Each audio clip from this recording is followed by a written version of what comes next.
Hey folks, Sean here, and today what I want to talk to you about is why you should not assume that using your product will be intuitive for your users and your customers.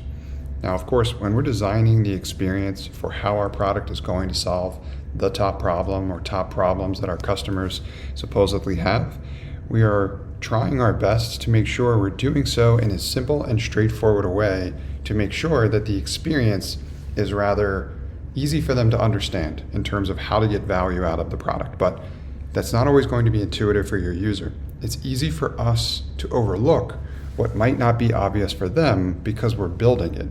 It's one of those can't see the forest through the trees type problems that we often experience. So if you keep this on the front of, keep this top of mind while you're building and while you're launching and while you're trying to grow your product, then it'll be easier for you to understand that people may be getting stuck at certain points in that experience.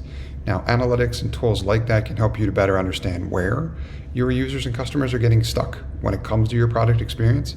Your job is to then move them through those various steps and figure out the best way to do so.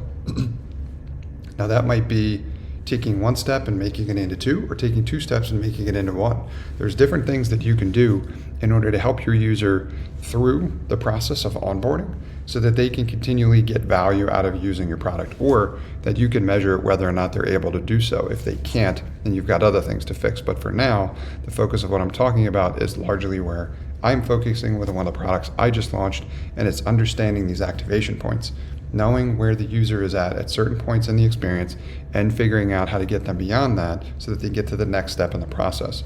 Now, one of the often overlooked elements here is how important it can be to leverage tools like email to communicate with your user in terms of what they can do in your product. So like after they have filled out your lead capture, important thing to grab, of course, would be their email, and then keeping them informed along the way as your product is either under development or sharing with them show notes, release notes, things like that in terms of what you're producing in terms of updated functionality or features within your application. As you are building new features, probably the most straightforward part of this experience that most of us are used to, you can share with them, hey, FYI, we're making improvements. Here's what we've improved recently. Here's what it is. Here's how it works. Here's an example, perhaps, of what that looks like. And you can include elements like that as well, too, with links into the application and directions to help them understand where they can go to experience it for themselves. Other pieces can be figuring out and helping them learn what functionality is already in the product experience, because again, it may not be obvious for them. So as I do more usability testing with a new product and some early stage users, I get a better understanding in what's obvious for them or not obvious for them versus what was obvious or not obvious for me. So I'm trying to put myself in the perspective of someone new in the product experience whenever I'm doing testing, but that's becomes more difficult to do as you become more familiar with your own application, especially if you've built it. So in order to figure this out, you need to do more testing. Again, the analytics tools can help you, but educating and training your customers and users along the way should help as well. And all of this is made significantly easier, again, by keeping your product experience as simple as possible.